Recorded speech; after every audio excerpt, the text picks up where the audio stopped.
빌립보서 1장 9절부터 11절 그리고 3장 7절부터 9절 제가 한 절 읽고 여러분 한 절 읽으시고 같이 기도하겠습니다. 내가 기도하노라 너희 사랑을 지식과 모든 총명으로 점점 더 풍성하게 하사 너희로 지극히 선한 것을 분별하며 또 진실하여 허물 없이 그리스도의 날까지 이르고 예수 그리스도로 말미암아 의의 열매가 가득하여 하나님의 영광과 찬송이 되기를 원하노라. 그러나 무엇이든지 내게 유익하던 것을 내가 그 그리스도를 위하여 다 해로 여길 뿐더러 또한 모든 것을 해로 여김은 내 주 그리스도 예수를 아는 지식이 가장 고상하기 때문이라. 내가 그를 위하여 모든 것을 잃어버리고 배설물로 여김은 그리스도를 얻고 그 안에서 발견되려 함이니 내가 가진 의의 율법에서 난 것이 아니요 오직 그리스도를 믿음으로 말미암은 것이니 곧 믿음으로 하나님께로부터 나느니라. 아멘. 가장 좋고 가장 귀한 것, 고귀한 것이라는 제목으로 같이 하나님의 말씀 나누겠습니다. 저희가 빌립보서 말씀을 지난주에 같이 묵상을 나갔었잖아요. 그렇게 하면서 저에게 이번에 이 빌립보서 말씀을 읽으면서 또 묵상하면서 가장 제 마음에 하나님께서 주셨던 그 구절이 오늘 1장 9절부터 11절까지 말씀이었어요. 저희가 세 번역으로 지금 묵상을 하고 있잖아요. 세 번역으로 제가 다시 한번 읽어드릴게요. 내가 기도하는 것은 여러분의 사랑이 지식과 모든 통찰력으로 더욱더 풍성하게 되어서 여러분이 가장 좋은 것이 무엇인가를 분별할 줄 알게 되는 것입니다. 그리하여 여러분이 그리스도의 날까지 순결하고 흠이 없이 지내며 예수 그리스도께서 주시는 의의 열매로 가득 차서 하나님께 영광과 찬양을 드리게 되기를 나는 기도합니다. 아멘. 하나님께서 저에게 또 우리에게 바울이 기도한 것처럼 이러한 기도가 우리에게 있기를 원하시는구나 라는 그런 마음이 있었어요. 그래서 우리가 금요일에도 금요 밤 기도회로 모였을 때 이 구절을 같이 처음에 나눴었고 그 마음으로 우리가 같이 기도하는 시간을 가졌었는데 이 본문 말씀을 한번 우리가 보면 바울이 기도하는 기도의 제목들이 있어요. 구체적으로 이걸 한번 이렇게 좀 나눠서 보면 첫 번째는 뭐냐면 이 빌립보 교인들에게 지금 쓰는 거니까 이 빌립보 교인들의 사랑이 예수 그리스도를 향한 사랑과 서로를 향한 그 사랑이 더욱더 풍성하게 되기를 기도한대요. 더욱더 풍성하게 되기를 기도한대요. 근데 무엇으로 풍성하게 되기를 기도한다고 하냐면 지식과 모든 통찰력으로 이 빌립보 교인들의 사랑이 더욱더 풍성하게 되기를 기도한대요. 그러니까 여기서 빌립보 교인들만 우리가 생각하는 게 아니라 지금 이 편지를 읽는 우리들도 마찬가지잖아요. 그러니까 바울이 그 교인들을 향한 어떤 사랑의 마음으로 그들을 처음 그 교회를 세우고 했었던 어떤 리더로서 기도하는 것이 있는데 그들의 사랑이 지식과 모든 통찰력으로 풍성하게 되기를 기도한대요. 그래서 그 풍성하게 된 결과가 뭐가 되기를 원하냐면 가장 좋은 것이 뭔지를 분별할 줄 알기를 원한대요. 이 지식과 모든 통찰력으로 풍성하게 돼서 그 사랑이 풍성하게 돼서 가장 좋은 게 뭔지를 분별하게 되는 것, 이게 바울의 기도라는 거예요. 그리고 두 번째는 예수 그리스도의 날까지, 그러니까 예수 그리스도가 다시 오시겠다고 약속하신 그 날까지 흠이 없이 의의 열매로 가득 차는 것을 위해서 기도한대요. 그러니까 예수 그리스도가 이 땅에 다시 오실 그때까지 예수 그리스도를 따르는 자들로서 흠이 없고 예수 그리스도께서 주시는 그 열매가 늘 가득 차는 것, 풍성한 것을 위해서 기도한대요. 그리고 마지막 세 번째는 그러한 삶을 통해서 하나님께 영광 돌리고 하나님을 찬양하는 그런 삶을 살게 되기를 기도합니다 라고 하는 게 이 바울의 기도의 내용이에요. 모든 게 다 사실 연결되잖아요. 다 연결되는데 이러한 기도가 정말 현실이 되고 삶의 열매로 나타나기 위해서 가장 핵심적인 부분이 무엇일까를 보면, 이 기도의 내용 가운데 가장 핵심적인 내용이 뭘까를 보면 우리가 오늘 읽었던 그 개역개정 본문에는 지극히 선한 것이라고 되어 있죠. 지극히 선한 것. 근데 좀 더 쉽게 우리가 이걸 생각하면 가장 좋은 것이에요. 그냥 the best thing이죠. 가장 좋은 것, 지극히 선한 것, 가장 좋은 것이 뭔지를 분별할 수 있을 때 이 기도의 내용이 우리 삶의 현실로, 삶의 능력으로 나타난다는 거죠. 그런데 이 가장 좋은 것을 분별할 줄 알려면 뭐가 있어야 되냐면 지식과 통찰력이 우리의 사랑을 풍성하게 해야 된대요. 그렇죠? 그럼 여기서 이제 질문이 뭐가 생기는 거냐면, 여기서 바울이 얘기하는 지식과 통찰력은 무엇일까? 여기에 구체적으로 이 지식과 통찰력이 어떠한 내용인지는 없잖아요. 지금 이 본문 자체에는 없잖아요. 그런데 이 지식과 통찰력이 풍성해져야 우리가 가장 좋은 게 무엇인지를 분별할 수 있다는 거예요. 그리고 그 분별함을 통해서 예수 그리스도가 이 땅에 오실 그때까지 흠이 없고 순결해서 예수 그리스도의 그 사랑의 열매들을 맺고 하나님께 영광 돌리고 하나님을 찬양하는 삶을 살 수 있다는 거잖아요. 그렇죠? 그래서 지금 여기에서 얘기하는 그 지식과 통찰력이 무엇에 대한 건지가 중요하고 우리가 그걸 알아야 되는데, 오늘 우리가 같이 읽었던 3장 8절에 그 답이 있어요. 3장 8절을 제가 좀 다양한 번역으로 한번 읽어드릴게요. 먼저 개역개정을 읽어드리면, 또한 모든 것을 해로 여김은 내 주 그리스도 예수를 아는 지식이 가장 고상하기 때문이라. 새 번역으로 읽어드릴게요. 내 주 예수 그리스도를 아는 지식이 가장 고귀함으로 나는 그 밖의 모든 것을 해로 여깁니다. 쉬운 성경으로는 그것들뿐만 아니라 이 세상 그 어떤 것도 내 주 예수 그리스도를 아는 것과 비교가 되지 않습니다. 공동 번역은 이렇게 써 있습니다. 나에게는 모든 것이 다 장애물로 생각됩니다. 나에게는 내 주 그리스도 예수를 아는 지식이 무엇보다도 존귀합니다.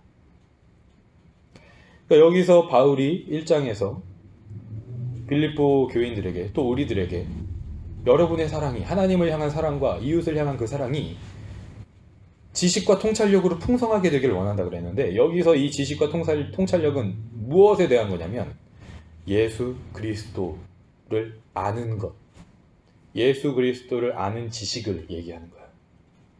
예수 그리스도가 누구시고, 예수 그리스도가 행하신 일이 무엇이고, 예수 그리스도가 우리에게 어떠한 의미로 여겨지는지, 그것을 아는 것. 그것을 알 때 우리가 가장 좋은 것이 무엇인지를 분별할 수 있다는 거예요.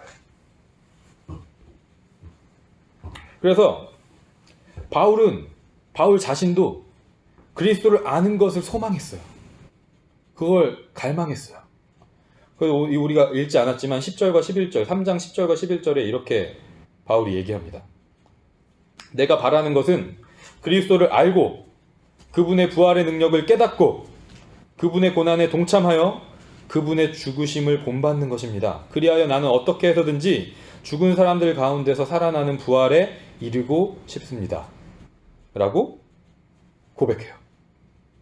그러니까 바울이 자신이 바라는 건 그리스도를 아는 거라고 얘기하면서 가장 핵심적으로 지금 여기서 얘기하는 거 뭐냐면 부활이에요. 부활. 예수 그리스도의 부활. 그 부활의 능력을 자기가 깨닫기 원한다고 얘기하고, 그 부활을 위해서 예수님이 받으신 고난과 십자가의 죽음, 그것을 자기가 본받길 원한다고 얘기하고, 그러한 삶을 통해서 자신도 부활에 이르기를 원한다는 거예요. 그러니까 바울이 예수 그리스도를 아는 것에 있어서 가장 그 핵심적인 부분을 차지하는 건 뭐냐면 예수 그리스도의 부활이라는 거예요. 예수님께서 이 땅에 오셔서 하나님의 나라의 복음을 전파하시고 병을 고치시고 귀신을 내쫓으시고, 우리 마가복음 지난주에 나갈 때 얘기했던 것처럼 제자들을 가르치시고 하는 사역들을 하셨어요. 그죠? 그런데 결국은 이 모든 복음서에서 예수님께서 사역하시고 복음을 전파하시고 병을 고치시고 기적을 베푸시고 귀신을 내쫓으시고 가르치시고 한 모든 그 내용들이 만약에 한 방향을 가리킨다라고 우리가 얘기하면 그 방향은 예수 그리스도의 부활이에요. 복음서가 가리키고 있는 단 한 가지 목표점은 부활이에요. 부활.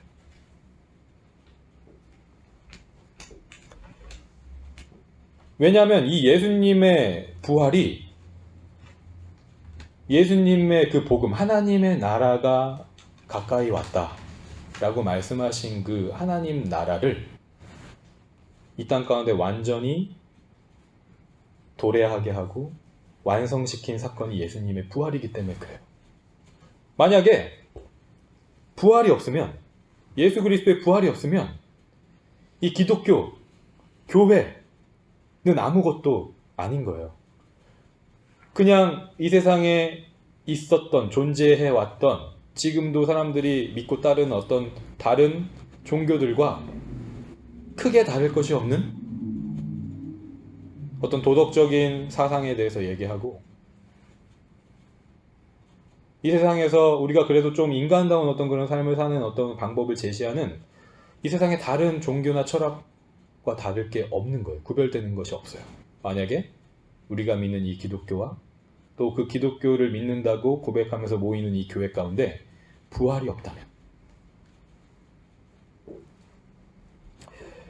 우리가 잘 아는 것처럼 오순절에 성령께서 임하시고 나서 거기에 모여있는 120명의 그 예수님을 따랐던 그 사람들이 방언으로 다른 나라 말로 막 이렇게 예수 그리스도에 대해서, 하나님 나라에 대해서 전하잖아요. 그죠? 그리고 베드로가 일어나서 대표로 거기 모인 사람들에게 설교하는 장면이 나와요. 사도행전 2장에 보면. 그런데 이 베드로가 설교한 내용의 핵심이 뭐냐면 예수님의 부활이에요. 결국은.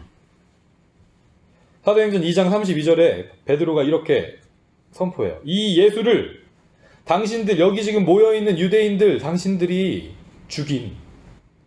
죽여달라고 했었던 그 예수를 하나님이 살리신지라 우리가 다 이 일의 증인이로다 라고 얘기하는 거예요.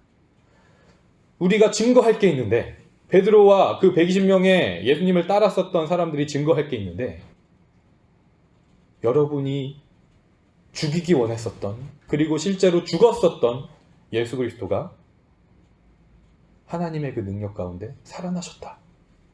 그리고 우리가 그것의 증인입니다 라고 얘기하는 거예요. 이게 베드로가 설교한 내용의 주제예요. 사도 바울이 전하는 복음의 핵심도 당연히 부활이겠죠. 고린도전서 15장을 보면, 이거 여러분 우리 성경책 있으신 분들 한번 같이 찾아서 볼게요. 고린도전서 15장 12절부터 20절까지 말씀 같이 한번 읽어보겠습니다. 제가 한 절, 여러분 한 절 교독해서 읽겠습니다. 그리스도께서 죽은 자 가운데서 다시 살아나셨다 전파되었거늘 너희 중에서 어떤 사람들은 어찌하여 죽은 자 가운데서 부활이 없다 하느냐. 만일 죽은 자의 부활이 없으면 그리스도도 다시 살아나지 못하셨으리라. 그리스도께서 만일 다시 살아나지 못하셨으면 우리가 전파하는 것도 헛것이요 또 너희 믿음도 헛것이며, 또 우리가 하나님의 거짓 증인으로 발견되니 우리가 하나님이 그리스도를 다시 살리셨다고 증언하였습니다. 만일 죽은 자가 다시 살아나셨으면 하나님이 그리스도를 다시 살리지 아니하셨습니다. 만일 죽은 자가 다시 살아나는 일이 없으면 그리스도도 다시 살아나신 일이 없었을 터이요. 그리스도께서 다시 살아나신 일이 없으면 너희의 믿음도 헛것이고 너희가 여전히 죄 가운데 있을 것이요. 또한 그리스도 안에서 잠자는 자도 망하였으리니, 만일 그리스도 안에서 우리가 바라는 것이 다만 이 세상의 삶뿐이면 모든 사람 가운데 우리가 더욱 불쌍한 자리이다. 그럼 같이 읽겠습니다. 그러나 이제 그리스도께서 죽은 자 가운데서 다시 살아나사 잠자는 자들의 첫 열매가 되셨도다. 아멘. 여기서 바울이 분명하게 계속해서 강조하죠.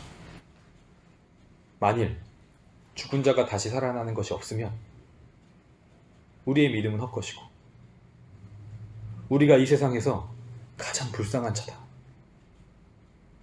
예수 그리스도를 믿는 자들이 가장 불쌍한 자다라는 거예요. 예수 그리스도가 부활하셨다는 게 사실이 아니라면 부활이 예수 그리스도를 아는 것의 핵심이다 라는 거죠. 만약에 예수님께서 병을 고치고 귀신을 내쫓는 어떤 그런 능력을 행하신 분이라는 것은 믿는데 예수님이 부활하셨다는 것은 믿지 못한다면, 예수님이 나를 위해서 고난받으시고 십자가에 달려 죽으셨다라는 어떤 그런 사실, 역사적 사실은 내가 믿지만 예수님이 부활하셨다라는 건 내가 믿지 못하겠다면 우리의 믿음은 아무것도 아닌 게 되는 거예요. 여러분, 구약에 호세아 선지자라는 선지자가 있어요. 이 호세아 선지자의 그 예언 중에 우리에게 익숙한 어떤 그 말씀이 있는데 이런 말씀이 있죠. 우리가 여호와를 알자, 힘써 여호와를 알자 라는 말씀이 있어요. 우리가 여호와를 알자, 힘써 여호와를 알자 라는 말씀이 있어요. 여호와 하나님을 아는 것이 우리의 능력이다, 우리의 힘이다 라고 얘기하는 거예요. 그런데 이 말씀이 이 호세아 6장에 나오는데 그 앞에부터 제가 한번 읽어드릴게요. 호세아 6장 1절부터 3절까지를 제가 쉬운 성경으로 읽어드릴게요. 가서 여호와께로 돌아가자. 여호와께서 우리를 치셨으나 다시 낫게 해주실 것이요, 우리에게 상처를 내셨으나 다시 아물게 해주실 것이다. 여호와께서 이틀 뒤에 우리를 다시 살려주시고 사흘째에 우리를 다시 일으켜 주실 것이다. 그래서 우리가 주 앞에서 살 수 있게 될 것이다. 여호와를 알자. 우리가 여호와를 아는데 전력하자. 날마다 새벽이 오듯이 주도 틀림없이 오실 것이다. 소나기처럼 땅을 적시는 봄비처럼 주께서 오실 것이다. 여기서 호세아 선지자가 우리가 여호와를 알자, 전력을 다해서 여호와를 알자 라고 얘기하는데 그 여호와 하나님이 어떤 분이시냐면, 여기서 우리가 알아야 된다라고 지금 호세아 선지자가 계속해서 얘기하는 이 여호와 하나님이 어떤 분이시냐면 우리를 다시 낫게 해주신 하나님, 우리의 상처를 아물게 해주시는 하나님, 우리를 다시 살려주시는 하나님, 우리를 다시 일으켜주시는 하나님이라고 하는 거예요. 그 하나님을 알자는 거예요. 호세아 선지자가. 이스라엘 백성들이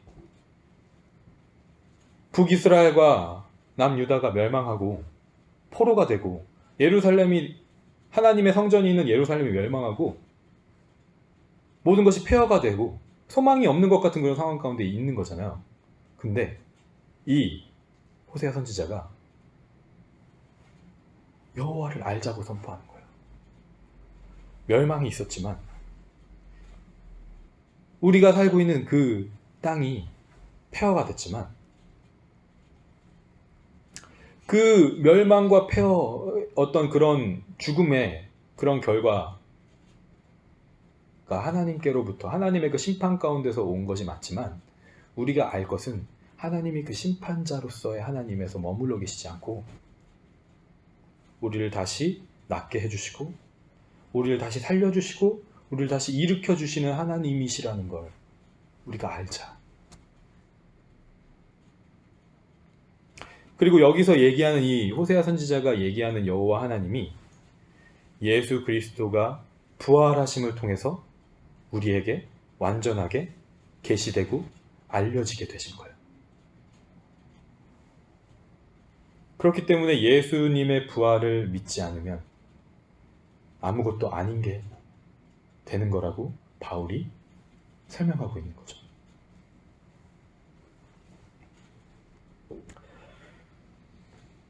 그래서 이 예수 그리스도의 부활을 통해서 완전하게 우리에게 계시된, 완전하게 우리에게 알려지신 하나님을 아는 게 가장 고귀한 거라고 얘기하는 거예요.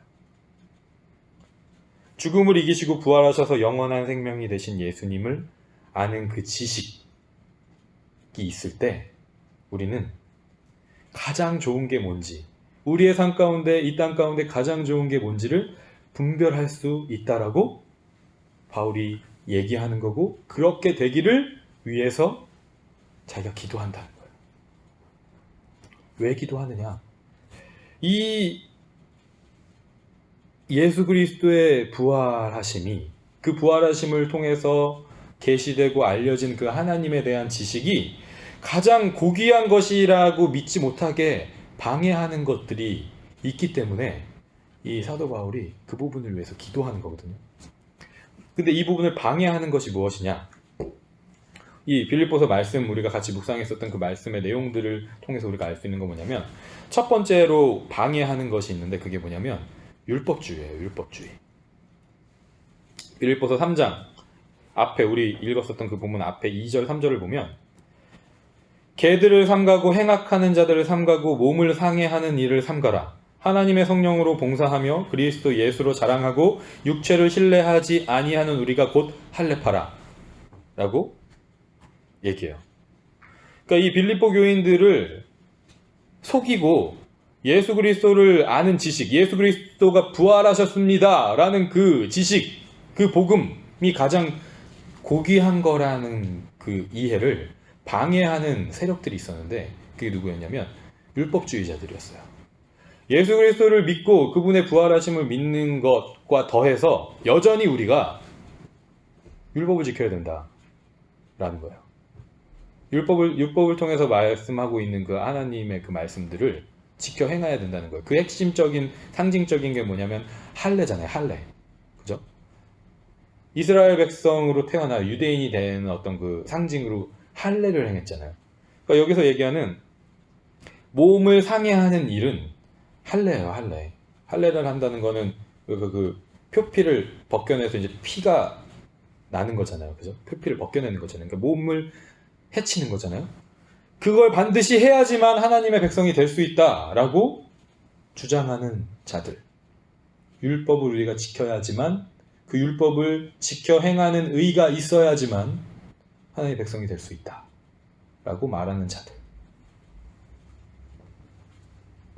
그러한 자들을 사도 바울이 지금 비판하고 있는 거예요. 그렇지 않다라는 거예요.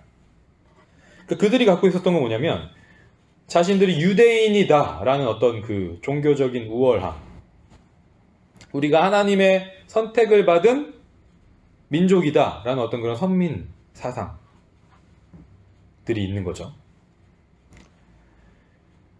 이런 어떤 종교적인 우월주의, 율법주의, 선민 사상, 이런 것들이 부활하신 예수 그리스도를 아는 지식보다 더 중요하다라고 얘기하는 것. 부활하신 예수 그리스도를 아는 지식을 대체하려고 하는 어떤 그런 시도들을 바울이 철저하게 거부하고 비판하고 있는 거예요.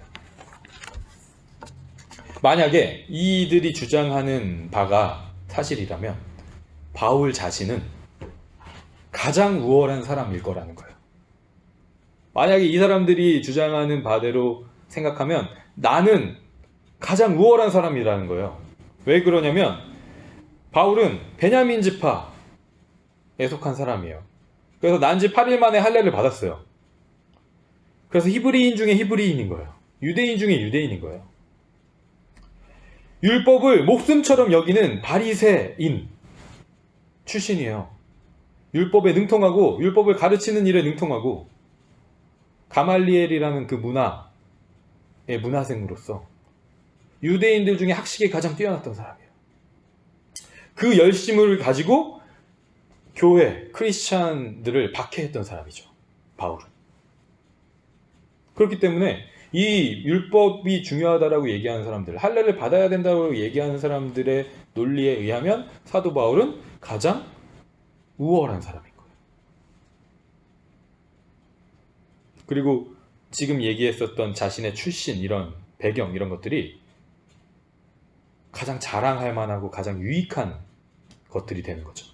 그런데 이 사도 바울이 뭐라고 얘기하냐면, 지금은 내가 부활하신 예수 그리스도를 아는 삶 가운데 들어오고 나서는 내가 가지고 있는 출신과 배경과 율법에 대한 지식과 이런 것들이 다 어떤 거라고 얘기하냐면 해로운 거, 유익한 게 아니라 해로운 거.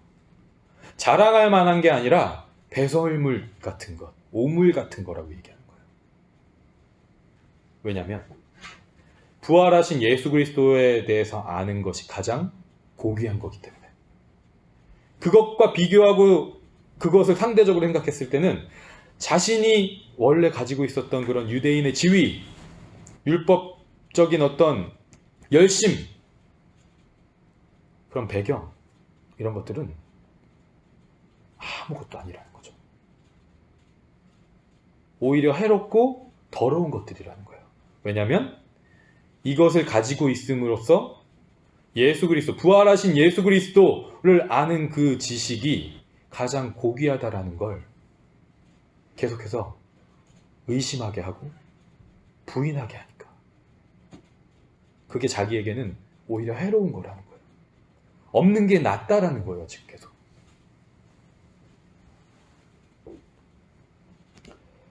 이게 첫 번째. 예수 그리스도가 부활하셨다라는 어떤 그런 예수 그리스도 아는 지식에 대해서 그것을 정말 억셉하는 부분을 방해하는 것이 첫 번째로 이 율법주의라고 한다면, 두 번째는 뭐냐면 땅의 것에 대한 욕망이에요. 땅의 것에 대한 욕망. 마찬가지로 이 빌립보서 3장 18절 19절에 이렇게 바울이 얘기합니다. 내가 여러분에게 여러 번 말하였고 지금도 눈물을 흘리면서 말하지만 그리스도의 십자가의 원수로 살아가는 사람이 많이 있습니다. 그들의 마지막은 멸망입니다. 그들은 배를 자기네의 하나님으로 삼고 자기네의 수치를 영광으로 삼고 땅의 것만을 생각합니다. 여기서 얘기하는 거 뭐냐면 예수 그리스도의 그 십자가와 부활의 그 진리에 대적하는 사람들이 많이 있대요. 그래서 그런 사람들을 자기가 볼 때마다 눈물이 난다는 거예요. 애통하는 심령이 있다는 거예요.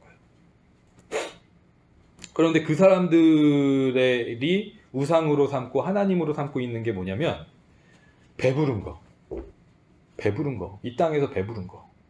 이 배부름은 욕망의 어떻게 보면 상징이잖아요. 그죠? 이 땅에서 모든 욕망을 대표할 수 있는 상징적인 부분이잖아요. 배부름.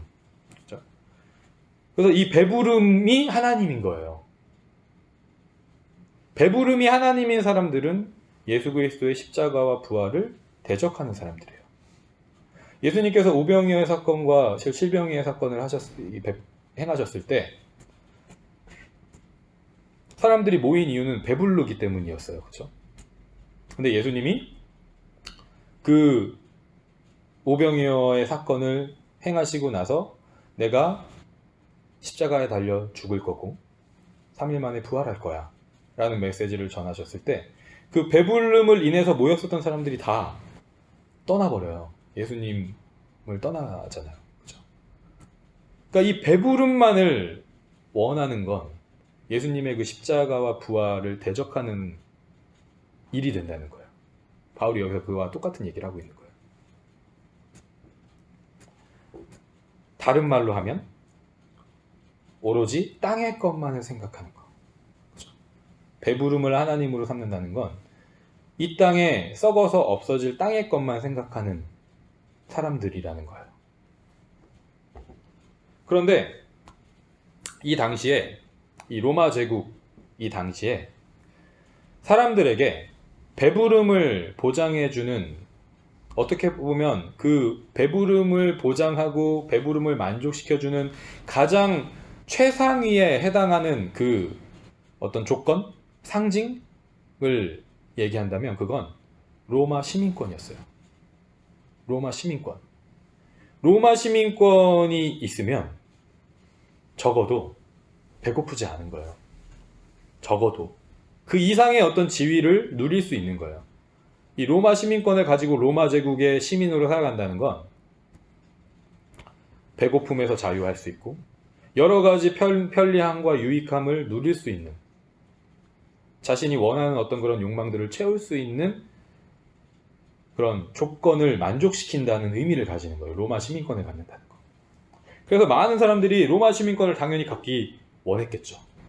그런데 이 로마 시민권을 얻는 건 태어날 때부터 로마 시민권자가 아닌 이상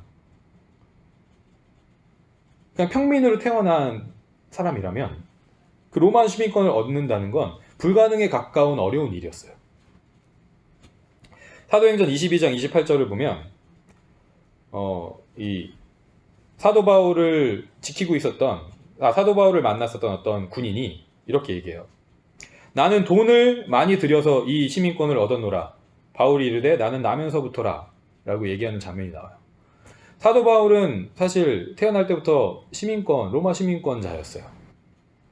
그런데 이 사도 바울이 로마 시민권자라는 것을 잘 몰랐었던 그 군인 출신의 사람이 나는 이 시민권을 얻기 위해서 돈을 많이 들였어. 돈을 엄청 썼어. 여기에. 라고 얘기하는 거예요. 노력뿐만 아니라 많은 돈이 필요했어요. 그 당시에 인구 그런 분포를 보면 상위 10%가 그 모든 부의 90%를 차지하고 나머지 하위 90%의 인구가 나머지 10%의 그 부를 차지하는 구조였어요. 그럼 이 하위 90%에 있는 사람들은 대다수가 로마 시민권이 없는 사람들이겠죠. 근데 이 90%의 사람들이 로마 시민권을 얻으려면 평생 일해서 돈을 벌어도 그걸 감당할 수 없는 거예요. 로마 시민권이 없는 상태로 태어났으면 그냥 없는 상태로 죽는 거예요.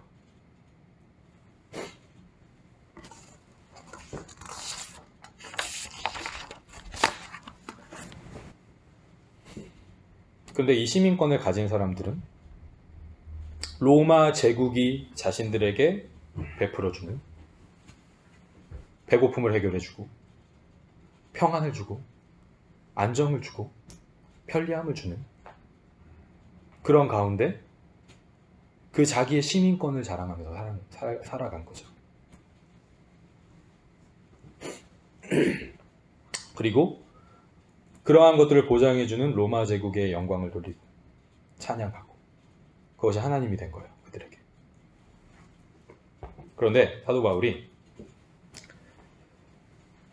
이 빌립보서 3장 20절, 21절에서 이렇게 얘기합니다. 그러나 우리의 시민권은 하늘에 있습니다. 그곳으로부터 우리는 구주로 오실 주 예수 그리스도를 기다리고 있습니다. 그분은 만물을 복종시킬 수 있는 권능으로 우리의 비천한 몸을 변화시켜서 자기의 영광스러운 몸과 같은 모습이 되게 하실 것입니다. 지금 바울이 이 빌립보서를 써서 보내는 빌립보 교회 교인들은 아마 100% 로마 시민권자가 아니었을 거예요. 거기 있는 사람들은. 로마 시민권이 없는 사람들에게 우리는 로마 시민권은 없지만 하늘의 시민권이 있습니다. 라고 전하는 거예요.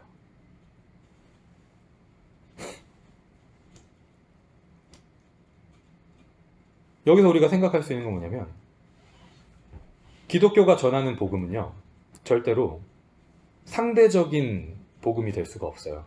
기독교가 전하는 복음은 반드시 절대적이어야만 해요. 이게 무슨 말이냐면 기독교의 복음은 유대인에게도 복음이어야 되고 이방인에게도 복음이어야 돼요.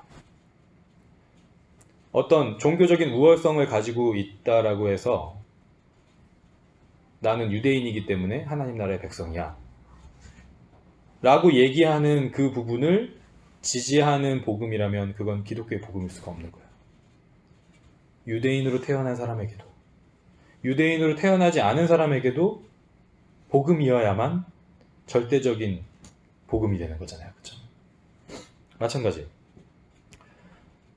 우리가 믿는 이 복음은 로마 시민권을 가진 사람에게도 복음이어야 되고요. 로마 시민권을 갖지 않은 사람에게도 복음이어야 되는 거예요. 반드시. 또 마찬가지. 기독교의 복음은 부자에게도 복음이어야 되고 가난한 자에게도 복음이어야 돼요. 건강한 자에게도 복음이어야 되고 병든 자에게도 복음이어야 되는 거예요. 여러분, 이 당시에 이 로마 제국 그 당시에 평균 수명이 몇 살이었냐면 모든 인구를 다 따졌을 때 평균 수명이 몇 살이었냐면 25살이었대요. 25살. 평균 수명이 25살이에요. 왜 이렇게 평균 수명이 낮으냐면 한 살이 되기 전에 인구의 50%가 항상 죽어요. 만약에 1000명이 태어나면 한 해에 1000명이 태어나면 500명은 죽는 거예요. 그럼 이미 여기서 평균 수명은 다 깎이는 거죠. 그죠?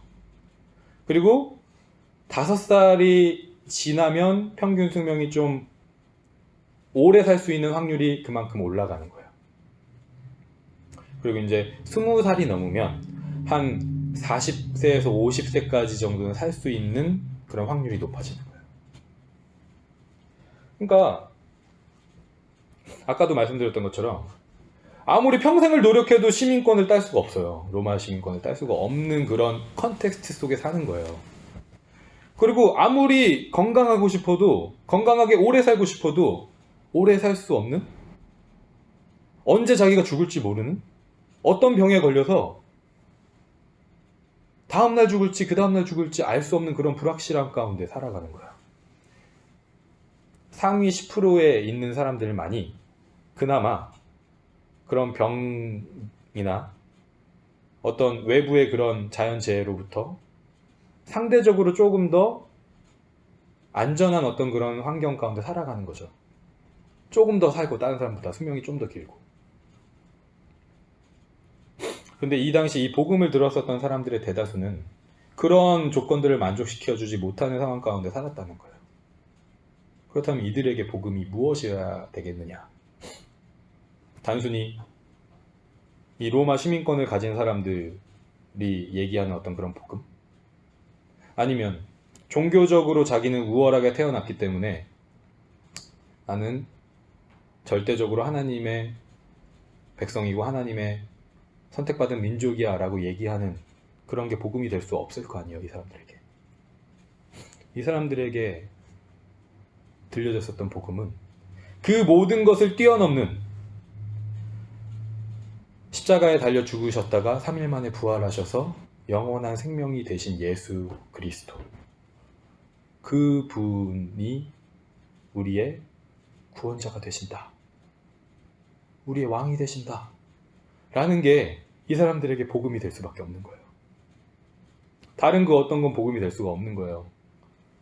그리고 이 사람들에게 복음이 된, 가난하고 로마 시민권도 없고 유대인으로 태어나지 않았었던 이 사람들에게 복음이 되어야만 모든 사람들에게 복음이 될 수 있는 거죠.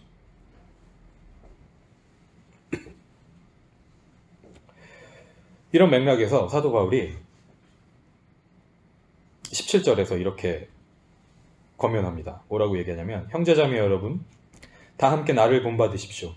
여러분이 우리를 본보기로 삼은 것과 같이 우리를 본받아서 사는 사람들을 눈여겨보십시오 라고 얘기해요.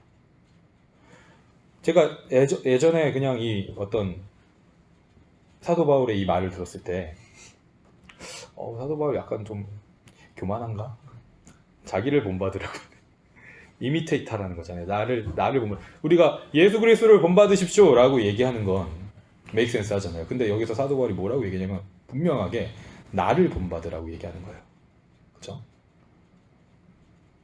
근데 오늘 우리가 말씀을 같이 이렇게 쭉 나누면서 그 안에서 우리가 사도 바울이 왜 이렇게 얘기했을까를 생각해 보면, 사도 바울의 무엇을 본받으라고 지금 얘기하는 거냐면 유대인으로 태어났어요. 그렇죠? 그 율법주의와 선민사상과 이런 것들을 자랑할 수 있는 어떤 그런 여건 가운데 사도 바울이 태어났어요. 그런데 그러한 부분들을 다 해로운 것으로 여기고 무익한 것으로 여기고 배설물로 여겼다는 거죠. 그 사도 바울은 시민권을 가지고 태어났어요. 로마의 시민권을 가지고. 그런데 그 로마의 시민권이 자기의 소망이 아니라 부활하셔서 영원한 생명이 되신 예수 그리스도가 다스리시는 하나님의 나라의 시민권을 나는 더 갈망한다 라고 하는 그걸 본받으라는 거예요. 자기가 뭐 다른 사람보다 좀 믿음이 더 좋고 뭐 예수 그리스도를 잘 믿고 그런 걸 얘기하는 게 아니라 가장 좋은 게 무엇인지 분별할 줄 아는, 그래서 그걸 분별함으로써 자기가 포기하고 더 해롭게 여기고 무익하게 여기는 어떤 그런 삶을, 자기가 분명히 이 땅 가운데 자랑할 만한 어떤 그런 부분을 가지고 있음에도 불구하고 그것을 해로운 것으로 여기고 무익한 것으로 여기면서 살아가는 자기의 그 삶을, 가장 좋은 것을 분별할 줄 아는 그 자신의 삶을 본받으라고 얘기하는 거예요. 저와 여러분이 그러한 삶을 살아갈 수 있기를 소망합니다. 우리가 머리로는 예수 그리스도가 나를 위해서 십자가에 죽으시고 부활하신 나의 구주십니다라는 거를 머리로는 너무 잘 알고 많이 들었어요. 그렇죠? 근데 이 세상을 우리가 살아갈 때 어떠한 그런 거짓말과 속임수와 유혹 가운데 우리가 자꾸 직면하냐면, 나는 처음 예수님을 믿었어. 우리 가족은 믿음의 가정도 아니었어. 모태신앙으로서 가족 가운데 나를 위해 기도해주고 오랫동안 몇 대를 거쳐서 신앙을 유지하는 저 가정이 부러워. 그런 얘기를 하는 경우도 많이 있거든요, 사실은. 어떤 나의 믿음과 나의 신앙의 여정이 힘들 때 그런 부분을 이렇게 부러워하고 그런 부분에 어떤 부족함을 느끼고 하는 경우가 있어요. 물론 신앙의 전통 가운데 자라나는 어떤 그런 부분에 유익이 있어요. 그렇지만 그건 가장 좋은 건 아니라는 거예요. 우리가 그걸 분별할 줄 알아야 된다는 거예요. 내가 모태신앙으로 태어나지 않아서, 내가 신앙의 가정 가운데서 자라나지 않아서, 몇 대에 걸친 어떤 그런 신앙의 가정 가운데서 자라나지 않아서 가장 좋은 예수 그리스도를 나의 구주로 삼지 못하는 게 아니잖아요. 그러한 거짓말, 그러한 어떤 속임수에 우리가 속으면 안 된다는 거예요. 만약에 내가 모태신앙이고 내가 오랫동안 예수 그리스도를 믿었고 몇십 년을 신앙생활을 했고 하는 어떤 그런 부분들이 나도 모르는 사이에 부활하신 예수 그리스도를 믿는 것보다 더 위에 있다면 아무것도 아닌 거라는 거죠. 우리가 하늘의 시민권을 가졌다라고 얘기하면서도, 특별히 이 밴쿠버 땅, 선진국을 살아가는 어떤, 선진국으로 이민을 와서 살아가는 어떤 그런 상황 가운데 우리가 있을 때 자꾸 그런 것들이 있어요.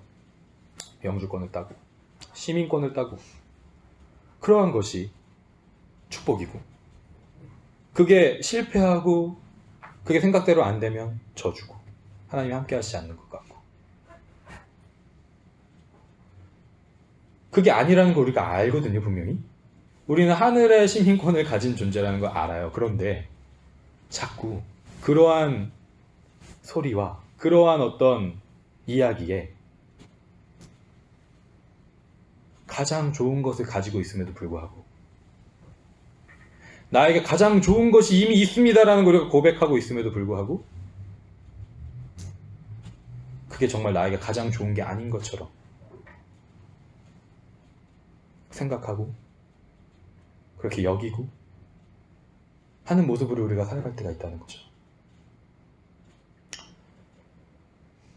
우리가 사도 바울을 본받아서 가장 좋은 것이 무엇인지 분명하게 분별하는 그런 삶을 살아가는 저와 여러분이 되었으면 좋겠습니다. 그리고 그것을 자랑하는 저와 여러분이 되었으면 좋겠어요. 다른 것이 없어서 마치 내가 열등한 것처럼,